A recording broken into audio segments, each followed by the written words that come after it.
fantastic. For the fights themselves, with Artem and Paulie Malignaggi, I thought Paulie came out and was fighting the pace of a boxer fighting 12 rounds. I thought he was very tentative at first, just the feel out period. Well, you only have, was it 5 2-minute rounds or 5 3-minute rounds? Is it 5 threes? Oh, it was 5 2-minute rounds. So 5 twos. So you have 2 minutes. So, in other fights, there's no feeling out process, which makes this kind of fun. That's why guys get knocked out quicker, especially with bare knuckles. But I thought Paulie was, and because he has so much experience in boxing, he kind of had that kind of feel out process, stick and move, see if Artem, see what he's about, kind of feel him out. When you only have 2 minutes to get that done, it made for a tentative, boring fight, but I definitely thought he was outclassing him, outpointing him. His footwork was good, rounds 1 and 2. Third round, I thought he definitely kind of won, but then at the end, there was the kind of flurry from Artem. But for as much hype as this got, there wasn't like a clear-cut winner. They gave it to Artem. I was like, all right, I can see that. If they would get to Paulie, all right, that's fine too. But there was no extensive damage done. Both guys were very tentative. I thought Artem should have just gone MMA style, pure pressure. Paulie's not a knockout artist. Apply the pressure. Make it nasty from round 1. Don't let Paulie get comfortable in there. Don't let him do his box thing, get the footwork. I don't know what Artem was doing early on.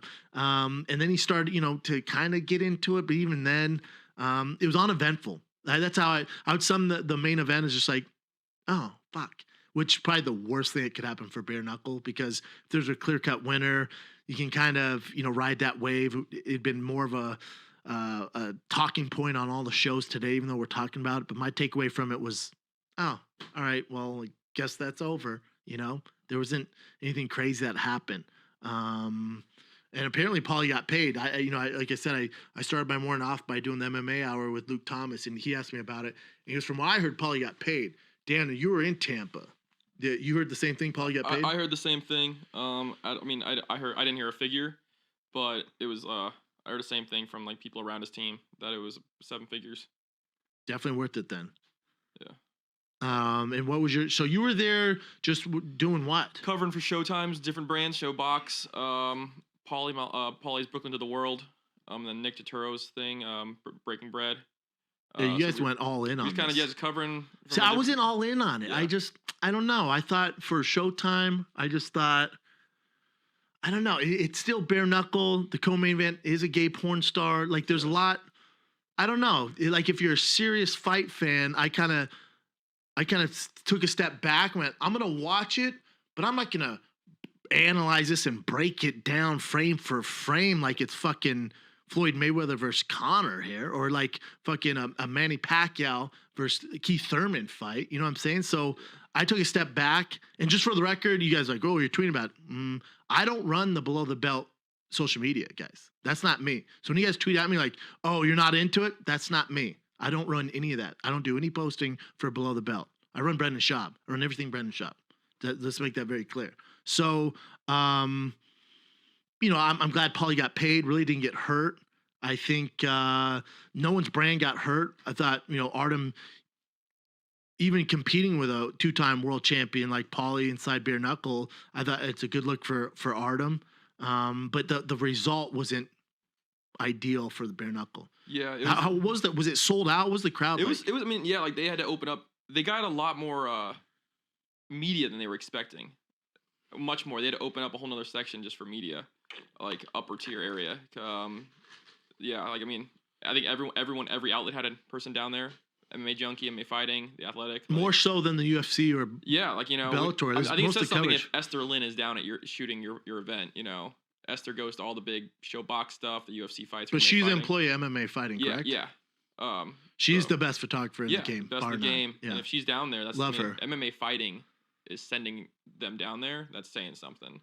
But don't you think, is it a matter of because there was just so much attention around it? So much interest. I mean, it's MMA versus boxing in a mixed, like, in a blended rule skill set. And this actually occurred to me after the fight. I was talking with Chuck Mindenhall about this. Who's judging? Are MMA judges scoring this fight, or are boxing judges scoring this fight? If it was boxing, Paulie would have won. Yeah, exactly. Because do we know? No, we didn't recognize like any of the judges. If it was straight boxing judges, obviously there's gonna be crazy bias there.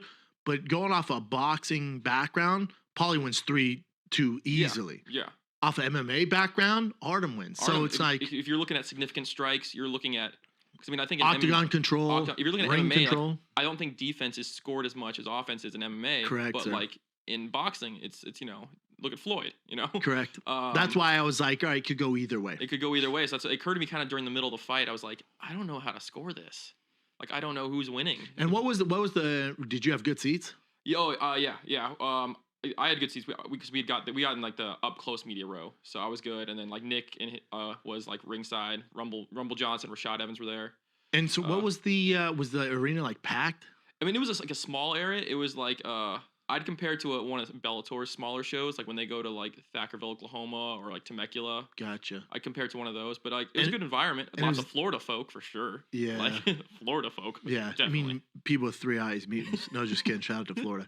But the crowd was obviously MMA crowd too, because they were booing the shit out of Paulie. It was mostly MMA crowd, and they were hard Lobov fans. I don't think the boxing communities, they're not rallying around this. They don't want nothing to do with it. Boxing, especially boxing purists, they're elitist, so they have their nose up. I mean, DeGale was which out I there, kind of understand. Yeah, James DeGale was out there though to support Paulie. He flew across the pond. That was interesting to see him. He's out a there. stud.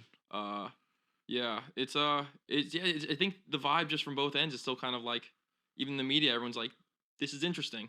Like it's just different, I think it's interesting. I think they're new. They're just new. They weren't expecting this much of a turnout. But there's still kind of a dark cloud over it, right? Yeah. Or am I being a hater? Am I being a hater? But this is, let me explain it here, Daniel. The reason why I say it's kind of a dark cloud is like, there's no young buck, like up and comer who's doing it. Like when I look at, let's just go through the guys who fought it. Joe Riggs, right? Probably past his prime. Joey Beltran.